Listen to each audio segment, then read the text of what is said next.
What's up everyone? Welcome back to the channel. Guys, welcome to the 100 Days Commerce Pro series.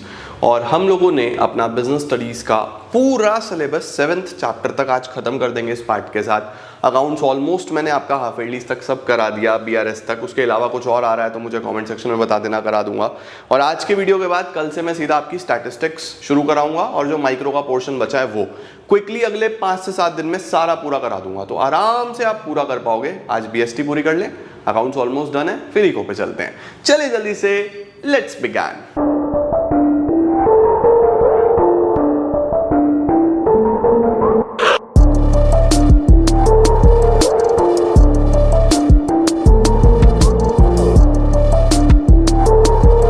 तो बच्चों, हम लोगों ने last class में फॉर्मेशन ऑफ अ कंपनी के basics जान लिए थे कि 4 स्टेजेस होते हैं। सबसे पहला स्टेज प्रमोशन, फिर उसके बाद अगला इनकॉर्पोरेशन, अगला सब्सक्रिप्शन और चौथा कमेंसमेंट।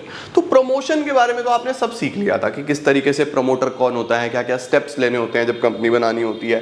अब अगला जो स्टेप है हमारे पास वो है इनकॉर्पोरेशन। तो इनकॉर्पोरेशन जब करना है, ये प्रमोटर ने सारा काम कर लिए। अब जब इनकॉर्पोरेशन करना है तो उसमें क्या करना होता है, रजिस्ट्रार को ना 2 चीजें चाहिए। रजिस्ट्रार कौन है? रजिस्ट्रार वो पर्सन है जो आपकी कंपनी को रजिस्टर करके देगा। तो कंपनी के रजिस्ट्रेशन को पूरा करने की पावर किसके हाथ में होती है? रजिस्ट्रार के हाथ में होती है। उसको हम आरओसी भी बोलते हैं, रजिस्ट्रार ऑफ कंपनीज। तो रजिस्ट्रार बोलता है भैया मुझे 2 चीजें चाहिए। एक तो कुछ फॉर्मेलिटीज हैं, कुछ डॉक्यूमेंट्स हैं जो मैं आपको बता रहा हूं, आप पूरे करके दो। दूसरा, मैं आप लोग को बोल रहा हूं कुछ एक रिक्वायर्ड फीस है, वो फीस सबमिट करो। सरकारी फीस, किसी भी चीज को रजिस्टर करना हो तो सरकार फीस लेती है, वो फीस जमा करो, उसकी रसीद आएगी, वो दिखाओ मुझे। तो 2 चीजें रजिस्ट्रार मांग रहा है आपसे, एक तो फीस की रिसिप्ट और दूसरा कुछ डॉक्यूमेंट्स। तो डॉक्यूमेंट्स के साथ शुरू करते हैं, क्या क्या बनाने पड़ेंगे। डॉक्यूमेंट्स में बच्चों सबसे पहला जो डॉक्यूमेंट आता है उसको हम बोलते हैं memorandum of association. Memorandum of association का क्या मतलब होता है बच्चों? मेमोरेंडम ऑफ एसोसिएशन को हम शॉर्ट में MOA भी बोल देते हैं। क्या बोलते हैं? MOA। Sir what is this MOA? एक मोस्ट इंपॉर्टेंट डिफरेंस जो आपके एग्जाम में आएगा, difference between MOA and AOA। लिख लो, अभी आएगा ही आएगा तुम्हारे पेपर में, MOA और AOA का डिफरेंस। सर क्या MOA के बिना कंपनी बन सकती है? नहीं बन सकती भाई। MOA हर कंपनी की शुरुआत में चाहिए ही चाहिए। सर ये होता क्या है MOA? देखो, मेमोरेंडम ऑफ एसोसिएशन बच्चों एक वो डॉक्यूमेंट है जिसके अंदर कंपनी के बारे में काफ़ी सारी चीज़ें लिखी होती हैं। जैसे कंपनी किस नाम से जानी जाएगी, कंपनी का बनाने का पर्पस क्या है, क्या कंपनी बिजनेस करेगी, किस तरीके का बिजनेस अभी करेगी या फ्यूचर में जो कर सकती है वो भी सब लिख दो। कंपनी का, इसको बोलते हैं ऑब्जेक्ट क्या है, तो नेम क्या है, ऑब्जेक्ट क्या है, कंपनी के मेंबर्स की लाइबिलिटी कैसे रहने वाली है, लिमिटेड रहने वाली है या अनलिमिटेड रहने वाली है। सर कंपनी की लाइबिलिटी तो लिमिटेड ही होती है, आपने पढ़ाया था बच्चों, अनलिमिटेड भी हो सकती है, अलग अलग तरीके की हो सकती है। उसको मैं डिटेल में आपको तब पढ़ाऊंगा जब आप CA करने के लिए जाओगे। जब आप CA करने के लिए जाओगे तो वहां पे सबसे पहला एग्जाम होता है CA फाउंडेशन। तो वहां पे पूरा कंपनीज एक्ट है, पूरा कंपनीज एक्ट आप लोग पढ़ोगे। कुछ थोड़ा सा पोर्शन फाउंडेशन में पढ़ोगे, फिर CA इंटरमीडिएट में पढ़ोगे, फिर CA फाइनल में पढ़ोगे। तो मैं अपने CA वाले चैनल पे पूरा डिटेल में इसको पढ़ाता हूँ। अभी 11th में आपको बहुत छोटू सा, इतना सा 0.01% दिया है, तुम्हें बहुत डिटेल में पढ़ना है। तो मेमोरेंडम एक ऐसा डॉक्यूमेंट है जिसके अंदर कंपनी का नाम लिखा होगा, उसका रजिस्टर्ड ऑफिस किस स्टेट में, जैसे मैं यूपी से हूं तो मेरी, अगर मुझे अपनी कंपनी रजिस्टर करनी है तो मेरा रजिस्टर्ड ऑफिस यूपी का होगा, ठीक है। उसके साथ मेंबर्स का लाइबिलिटी कैसा होगा, लिमिटेड या अनलिमिटेड, ऑब्जेक्टिव क्या है कंपनी का, कंपनी क्यों बनाई जा रही है, कंपनी काम क्या करेगी। कैपिटल क्लॉज में लिखा जाएगा कंपनी कितने पैसे से बनेगी। कैपिटल क्लॉज में वो लिखा होता है कि कंपनी अपने जीवन भर में कितना पैसा टोटल कंपनी के अंदर इन्वेस्ट होगा, कैपिटल क्लॉज में लिखा जाता है। एक और भी होता है जिसको हम सब्सक्रिप्शन क्लॉज भी बोलते हैं। तुम्हारे को ऑल्दो इतनी डिटेल में नहीं पढ़ाया गया, लेकिन सब्सक्रिप्शन क्लॉज में जो शेयर होल्डर होते हैं कंपनी के, जो कंपनी के शेयर्स खरीदते हैं, जो मालिक लोग होते हैं, उन्होंने कितने शेयर लिए, उनका नाम क्या है, उनका एड्रेस क्या है, सब डिटेल में लिखा जाता है। और एक नॉमिनी क्लॉज भी होता है, वो OPC के लिए होता है, बस 1 पर्सन कंपनी के मेमोरेंडम में होता है, उसको हम नॉमिनी क्लॉज बोलते हैं। तो अगर तुमने ये सब अपने टीचर्स को बता दी ना, बोलेंगे भाई इतनी डिटेल कहाँ से पढ़ रहे हो भाई। लेकिन तुम्हारी जो NCERT है उसमें बस यही दिया हुआ है कि नेम क्लॉज हो गया, रजिस्टर्ड ऑफिस क्लॉज हो गया, ऑब्जेक्ट क्लॉज हो गया, लाइबिलिटी क्लॉज हो गया, कैपिटल क्लॉज हो गया। इतने डिटेल में तुम्हें नहीं पढ़ाया जाता, बट मी बीइंग मी, मुझे तो पढ़ाना ही है, राइट। तो देखो मेमोरेंडम है क्या। Memorandum of association is the most important document as it defines the objectives of the company. कई बार सवाल ये भी आता है कि ये इनसाइडर्स के लिए होता है, आउटसाइडर्स के लिए होता है। ये बच्चों आउटसाइडर्स के लिए होता है। भाई कंपनी के अंदर के लोगों को तो पता ही है कंपनी का नाम क्या है, कंपनी का रजिस्टर्ड ऑफिस कहाँ है, कंपनी का ऑब्जेक्ट क्या है। बाहर वालों के लिए सर, बाहर वाला मतलब कोई बैंकर है, कोई पोटेंशियल इन्वेस्टर है, क्रेडिटर है, बहुत सारे लोग कंपनी के साथ डील करते हैं, वो सब भी तो जानना चाहते हैं कंपनी के बारे में, उनके लिए होता है ये मेनली। तो आउटसाइडर्स के लिए होता है, ध्यान रखना, ठीक है। अच्छा जी, as per the companies act, देखो कंपनीज एक्ट में क्या डेफिनेशन दी है, ये तुम्हें कुछ खास समझ में नहीं आने वाला क्योंकि डेफिनेशन ही ऐसी है। मेमोरेंडम मीन्स, मेमोरेंडम का क्या मतलब होता है, the memorandum of association as originally framed. As originally framed का मतलब है कि जैसा वो ओरिजिनली बना। तो ओरिजिनली बना का सर क्या मतलब हुआ बच्चों, देखो अभी चल रहा है कंपनीज एक्ट 2013, इससे पहले कंपनीज एक्ट 1956 चलता था। तो ऐसा हो सकता है कि कोई कंपनी 1960 में रजिस्टर हुई हो तो वो 1956 वाले एक्ट के अंडर रजिस्टर होगी। तो एज ओरिजिनली फ्रेम्ड का मतलब या तो वही, और as altered from time to time, या समय के साथ साथ वो चेंज हुआ हो। अब देखो 1960 में जो कंपनी फ्रेम हुई उसका नाम और रजिस्टर्ड ऑफिस तो चलो सेम रहा होगा, हो सकता है उसके ऑब्जेक्ट्स कुछ चेंज हो गए, हो सकता है लाइबिलिटी में कुछ चेंज आया हो सकता है कैपिटल में कुछ चेंज आया हो सकता है सब्सक्रिप्शन जो मेंबर्स हैं उनमें कुछ चेंज आया हो।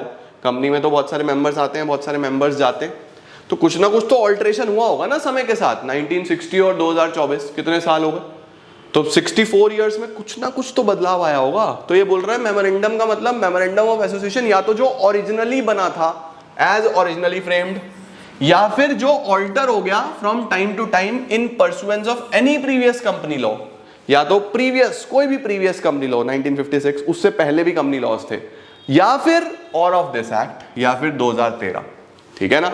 तो डेफिनेशन में क्या लिखा हुआ है, memorandum means memorandum of association as originally framed or as altered from time to time in pursuance of any previous company law or of this act. समझे? Memorandum of association must be signed by at least 7 persons in case of a public company and 2 persons in case of a private company, और OPC में तो 1 ही होता है, ठीक है। इसका मतलब मेमोरेंडम में साइन किसके चाहिए, मिनिमम मेंबर्स के सबसे पहले। उसके बाद no company can legally undertake activities which are not contained in memorandum of association. जो मेमोरेंडम में ऑब्जेक्ट क्लॉज में काम लिखे हैं आप उसके बाहर कोई काम नहीं कर सकते। ऑब्जेक्ट क्लॉज में जो लिख दिया वही काम करना पड़ेगा बच्चों। इसीलिए कई बार एग्जाम में आता है कि कितने क्लॉजेज होते हैं, तो टोटल 7 होते हैं। आपके लिए एग्जाम में 5 आप लिखाओगे पूरे नंबर मिल जाएंगे, ठीक है जी। 6 और 7 मैंने आपको सब्सक्रिप्शन क्लॉज भी बता दिया, नॉमिनी भी बता दिया। नॉमिनी बस ओपीसी के लिए होता है, तो टोटल 6 ही है, ठीक है। तो देखो जी, नेम क्लॉज में क्या लिखा होगा बच्चों, this clause contains the name of the company with which company will be known. Registered office close में क्या लिखा होगा, कंपनी का रजिस्टर्ड ऑफिस किस स्टेट में होगा, उसका एग्जैक्ट एड्रेस रिक्वायर्ड नहीं है लेकिन बताना पड़ता है आपको आरओसी को। ऑब्जेक्ट क्लॉज में क्या लिखा होगा, स्क्रीनशॉट ले लेना बच्चा, कंपनी के पर्पस क्या है, क्यों कंपनी बनाई गई है। लाइबिलिटी क्लॉज में क्या लिखा होगा, मेंबर्स की लाइबिलिटी कितनी लिमिटेड है, कितनी लिमिटेड बाय शेयर्स है, कितनी लिमिटेड बाय गारंटी है। सॉरी, ये limited by shares, limited by guarantee क्या है ये भी तुम डिटेल में आगे पढ़ोगे, अभी जरूरत नहीं, ठीक है। कैपिटल क्लॉज क्या है, कैपिटल क्लॉज है कि कितना पैसा किसने लगाया है, वो सब बच्चों लिखा जाता है। तो name clause, registered office clause, object clause, liability clause, capital clause, ये आपको पता होना चाहिए। पहला डॉक्यूमेंट खत्म, अब आ गया दूसरा document AOA, articles of association. अब आ गया बच्चों हमारे पास एओए, एमओए हो गया number 1, number 2 AOA. Sir AOA किसके लिए होता है, एओए बच्चों इनसाइडर्स के लिए होता है, क्योंकि इसके अंदर क्या लिखे होते हैं, रूल्स। इसके अंदर क्या लिखे होते हैं, रूल्स लिखे होते हैं। तो sir what is AOA, articles of association means article as originally framed or altered from time to time or applied in pursuance of any previous company law or of this act. Sir ये तो same definition है, memorandum की जगह article कर दिया, और क्या यार, लॉ में तो ऐसी चीजें लिखी होती है, समझाने को हम लोग छोड़े हैं ना कि तुम समझाओ, हम तो लिख देंगे। तो आर्टिकल्स में बच्चों क्या लिखा होता है, रूल्स लिखे होते हैं इनसाइडर्स के लिए, कि कंपनी के अंदर के जितने भी लोग हैं वो क्या क्या नियमों का पालन करेंगे। तो आर्टिकल्स एक ऐसा डॉक्यूमेंट है जिसमें सारे रूल्स होते हैं और इनसाइडर्स के लिए होता है, ठीक हो गया जी।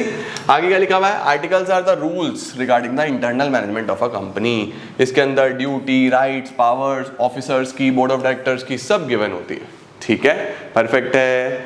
उसके बाद तीसरा डॉक्यूमेंट क्या चाहिए, तीसरा डॉक्यूमेंट चाहिए the consent of propose directors, यानी आपने आरओसी को बताया है कि हमारी ये कंपनी है, इतने हमारे डायरेक्टर्स होंगे, तो वो डायरेक्टर्स लिखित में देंगे लिख के कि भैया वी आर रेडी, हमारे सिर पे बंदूक रख के हमें डायरेक्टर नहीं बनाया जा रहा, हम डायरेक्टर अपनी इच्छा से बन रहे हैं। The consent of propose directors. Agreement, अगर कंपनी ने कोई एग्रीमेंट करा है, अभी तक किसी भी तरीके का कोई एग्रीमेंट करा है, तो वो एग्रीमेंट भी बताना पड़ेगा। द एग्रीमेंट इफ एनी, अगर कोई है तो, which the company proposes to enter with any individual for appointment of its managing director, manager, वो सब बताना पड़ता है। और number 5 statutory declaration. Statutory declaration का मतलब क्या है? स्टैट्यूटरी डिक्लेरेशन का मतलब है कि हम लिख के दे रहे हैं कि हमने जितने भी डॉक्यूमेंट्स बनाए हैं, हमने जो भी चीज़ें आपको दी हैं, चाहे वो एमओए हो, चाहे एओए हो, चाहे रिटन कंसेंट हो, चाहे कोई भी एग्रीमेंट हो, हमने जो भी डॉक्यूमेंट्स बनाए हैं वो सब to the best of our knowledge बिल्कुल ट्रू है, फेयर है, उसके अंदर किसी तरीके का कोई फ्रॉड नहीं है, हम फर्जीपना नहीं कर रहे, हम असल में कंपनी बनाना चाहते हैं। और अगर कुछ पाया गया तो आप हमारा लाइसेंस रद्द कर सकते हो और उसके साथ साथ हमारे ऊपर जो भी पेनल्टी पनिशमेंट लगाना चाहो लगा सकते हो, और लगता भी है। कुछ कंपनीज फ्रॉडलेंट एक्टिविटीज के लिए बनती है, फिर उनके ऊपर बहुत बड़ी बड़ी पनिशमेंट्स हैं, 2.5 करोड़, 25 लाख, 2.5 लाख, 2.5 करोड़ तक का पेनल्टीज भी हैं। तो ये सब भी पेनल्टीज वगैरह भी तुम्हें अभी नहीं पढ़ाई जा रही, ये भी तुम बहुत हायर स्टडीज में पढ़ोगे। फिलहाल ये समझना है कि स्टैट्यूटरी डिक्लेरेशन क्या है। A declaration stating that all the legal requirements of the companies act with regard to incorporation have been fulfilled.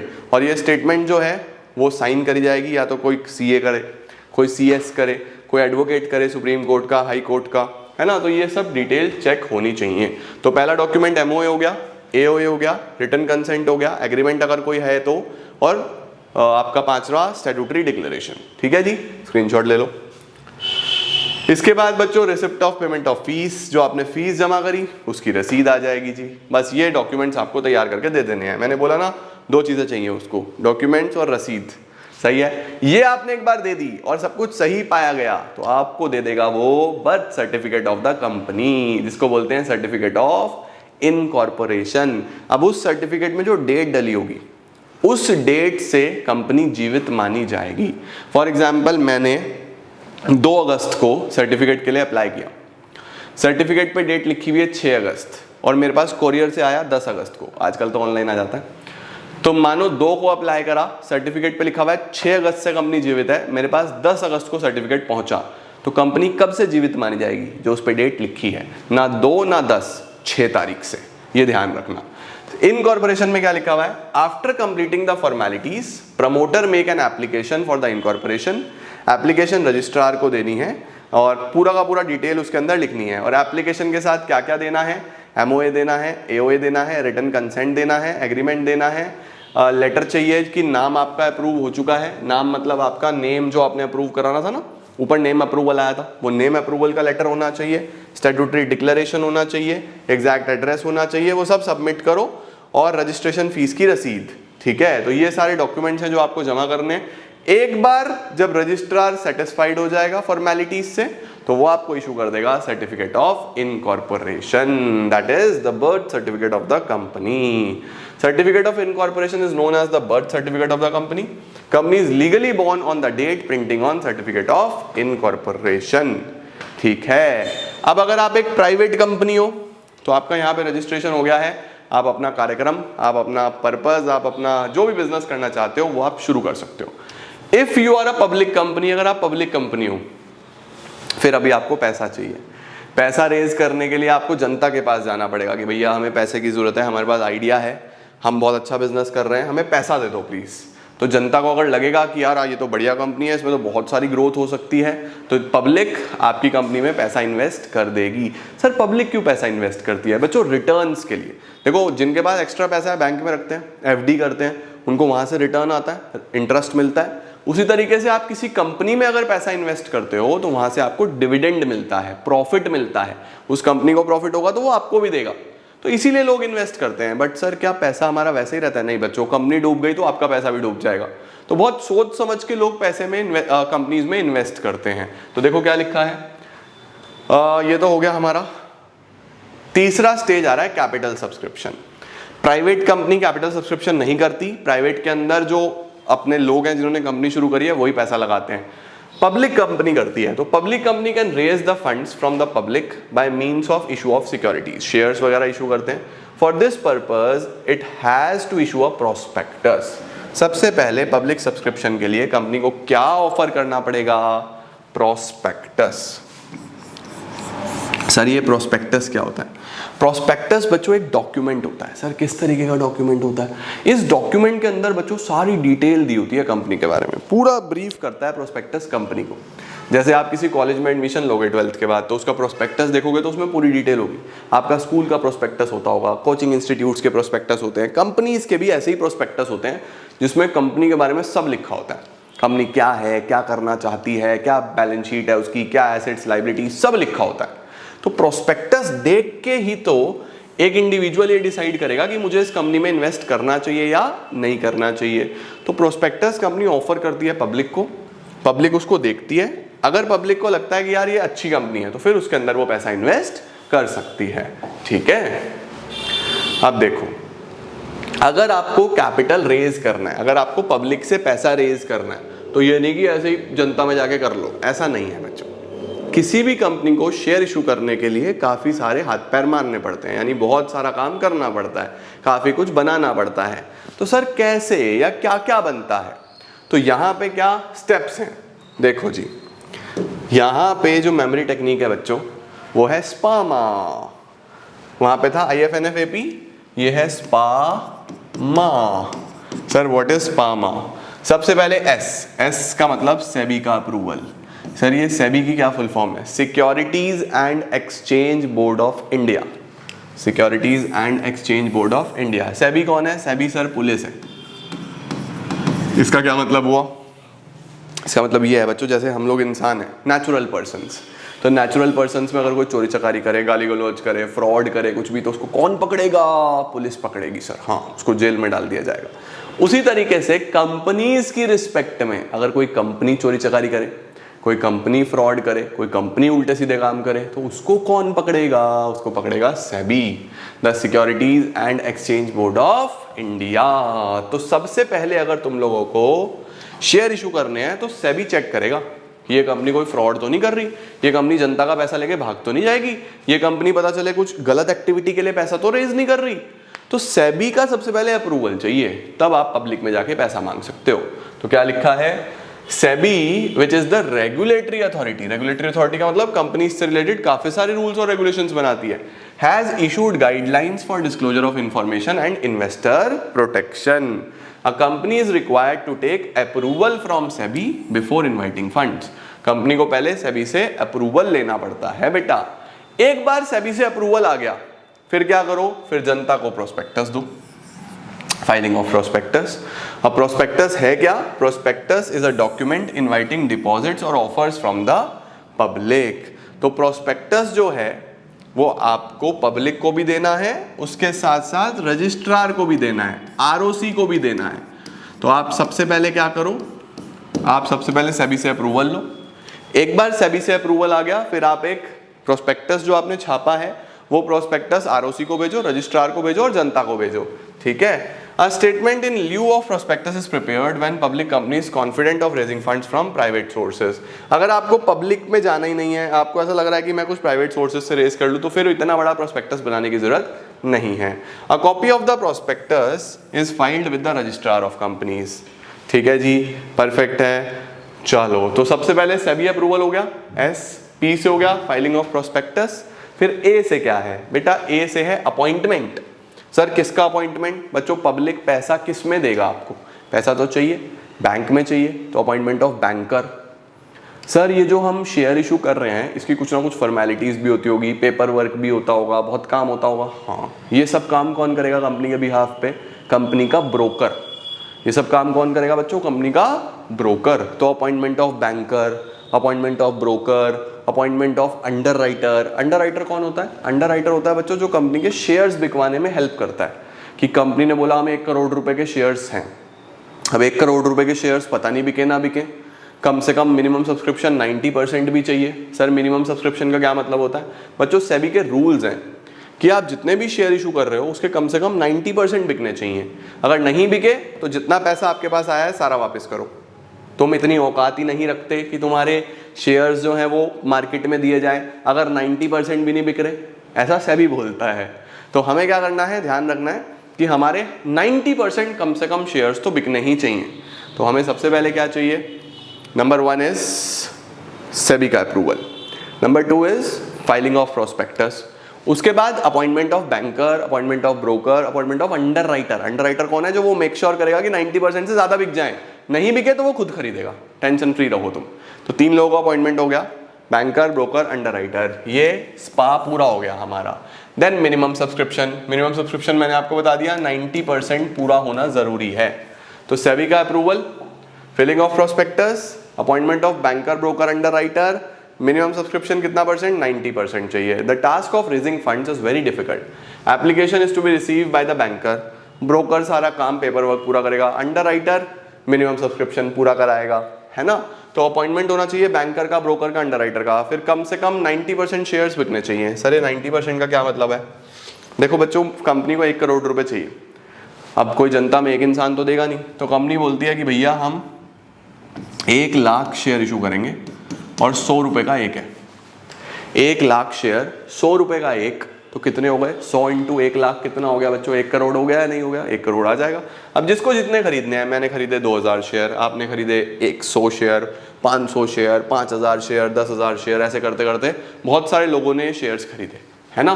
तो ऐसे होता है। तो 1 लाख में कम से कम 90% शेयर्स बिकने जरूरी हैं, यानी 90,000 तो बिकना जरूरी है। ना बिका तो फिर कंपनी बोलेगी, सेबी बोलेगा कि नहीं भाई आप तो बेकार कंपनी हो। ठीक है जी, परफेक्ट है। The minimum limit of subscription is 90%। If it is less than 90% तो आप अलॉटमेंट नहीं कर सकते, यानी आप शेयर इशू नहीं कर सकते। जब मिनिमम सब्सक्रिप्शन पूरा हो जाएगा बच्चों, आप कॉन्फिडेंट हो जाओगे कि भैया चलो मिनिमम सब्सक्रिप्शन हो गया, फिर आप पब्लिक को शेयर्स दे देते हो। ठीक है, अब शेयर बेचने के लिए कहाँ जाना पड़ेगा, शेयर बेचने के लिए किसी ना किसी मार्केट में जाना पड़ेगा, कहीं ना कहीं बाजार में जाना पड़ेगा। भाई सामान बेचना है तो क्या घर पे बैठ के थोड़ी बिकता है, सामान तो बाजार में जाके बिकता है ना। तो शेयर बेचने के लिए जो मार्केट है उसको बोलते हैं बच्चों स्टॉक एक्सचेंज। उसको क्या बोलते हैं, स्टॉक एक्सचेंज बोलते हैं बेटा। हमारे देश में 21-22 स्टॉक एक्सचेंज हैं, लेकिन सबसे पॉपुलर 2 स्टॉक एक्सचेंज हैं। एक है BSE बॉम्बे स्टॉक एक्सचेंज, एक है NSE नेशनल स्टॉक एक्सचेंज। तो हमारे पास स्टॉक एक्सचेंज क्या है, वो बाजार है जहां पे जाके आप अपने शेयर सेल कर सकते हो। तो जब आप श्योर हो जाओगे कि सब कुछ हो गया है, सेबी का अप्रूवल हो गया, फिलिंग ऑफ प्रोस्पेक्टस हो गया, अपॉइंटमेंट हो गया बैंकर, ब्रोकर, अंडरराइटर का, मिनिमम सब्सक्रिप्शन के लिए मैं श्योर हूं कि हो जाएगा, फिर आप एप्लीकेशन देते हो स्टॉक एक्सचेंज को। किसी भी स्टॉक एक्सचेंज में जा सकते हो, ज्यादातर कंपनीज BSE और NSE में ही जाती हैं, ऑल्दो 21-22 स्टॉक एक्सचेंज हैं। तो NSE BSE यानी national stock exchange, Bombay stock exchange को बोलेंगे कि हम प्लीज आपके यहाँ पे शेयर्स बेचना चाहते हैं। तो वहाँ से अगर आपको अप्रूवल आ गया तो फिर आप अपना शेयर्स वहाँ पे जाके सेल कर सकते हो। फिर allotment of shares, allotment of shares का मतलब अगर आपके सारे शेयर्स बिक गए तो बस पब्लिक को शेयर्स दे देना, डॉक्यूमेंट्स दे देना, आपके पास पैसा आ जाएगा। तो परफेक्ट हो गया। अलॉटमेंट ऑफ शेयर्स का मतलब होता है कि शेयर्स आप पब्लिक को दे रहे हो, पैसा आपको मिल गया और आप अब बिजनेस शुरू कर सकते हो। तो ये होता है बच्चों हमारे पास 3rd stage, that is incorporation. Second incorporation, third होता है सब्सक्रिप्शन। ठीक है, तो 3 स्टेजेस पूरी हो गई। प्रमोशन समझ गए, इनकॉर्पोरेशन समझ गए, सब्सक्रिप्शन समझ गए। बस अब आखिरी क्या होता है, आखिरी तो कमेंसमेंट ऑफ बिजनेस होता है। अब बिजनेस कैसे किया जाता है, क्या करा जाता है, वो तो चैप्टर नंबर 1-2 में आपने ऑलरेडी पढ़ ही लिया है, राइट। लास्ट में बच्चों इसका स्क्रीनशॉट ले लेना। लास्ट में हमारे पास एक डिफरेंस आता है MOA और AOA का, ये बहुत इंपॉर्टेंट है, सावधान इंडिया सवाल लिख लो इसके ऊपर, SIS ये पेपर में आने के हाई चांसेस हैं। सबसे पहले मेमोरेंडम क्या बताता है, ऑब्जेक्ट्स बताता है। मैं तो सबसे पहले आपको कहूँगा मीनिंग लिख देना। Memorandum means memorandum of association as originally framed or as altered from time to time in pursuance of any previous company law or of this act. Articles में मेमोरेंडम की जगह आर्टिकल लगा देना, पहले मीनिंग लिख देना। फिर ये ऑब्जेक्टिव बताता है और ये रूल्स बताता है। एक ऑब्जेक्टिव बताएगा और एक रूल बताएगा। पोजीशन क्या है, ये मेन डॉक्यूमेंट है, ये इसका सब्सिडरी डॉक्यूमेंट है। रिलेशनशिप मेमोरेंडम आउटसाइडर्स के लिए होता है, आर्टिकल इनसाइडर्स के लिए होता है, मेंबर्स के लिए होता है। वैलिडिटी, कोई भी काम मेमोरेंडम के बाहर नहीं जा सकता, ये इनवैलिड है। अगर आप मेमोरेंडम के बाहर कोई भी काम करते हो तो इनवैलिड है। आर्टिकल्स के बाहर अगर आप कोई भी काम करते हो तो आप पहले मेमोरेंडम से वेरीफाई करोगे क्या वो मेमोरेंडम में है, अगर मेमोरेंडम में है तो चलेगा, मेमोरेंडम में नहीं है तो फिर वो भी इनवैलिड है। ठीक है जी। उसके बाद नेसेसिटी, मेमोरेंडम बच्चों कंपलसरी है, बनाना ही पड़ता है। आर्टिकल कंपलसरी नहीं है, आर्टिकल के जैसा कुछ और डॉक्यूमेंट भी बन जाते हैं, टेबल एफ वगैरह, वो आपको फर्दर हायर स्टडीज़ में पढ़ोगे, अभी ज़रूरत नहीं है। तो ध्यान रखना, एक नेसेसरी है, एक ऑप्शनल है, लेकिन ऑप्शनल में भी सब लोग बना ही लेते हैं, MOAB और AOAB। ठीक है जी। तो ये था बच्चों, स्क्रीनशॉट ले लो, ये था हमारे पास फॉर्मेशन ऑफ अ कंपनी का एक पार्ट, कि अगर आपको कंपनी बनानी है तो आप कैसे बना सकते हो, क्या क्या आपको करना पड़ेगा। I hope this is clear और आपको बहुत अच्छे से समझ में आ गया होगा। इसी के साथ हाफ ईयरली का पोर्शन समाप्त होता है बिजनेस स्टडीज का। अकाउंट्स का भी हमारा हो चुका है काम खत्म, बस इको बचा है, निपटाते हैं कल से उसको भी। स्टैटिस्टिक्स कराता हूं कल से आपको, फटाफट उसको भी कंप्लीट करेंगे। ठीक है, thank you so much everyone for joining in. I am gonna see you all super soon, till then see ya, take care, bye bye, keep growing, keep growing. हंसते रहा करो, चमकते रहा करो, मुस्कुराते रहा करो, अच्छे लगते हो बहुत। Thank you.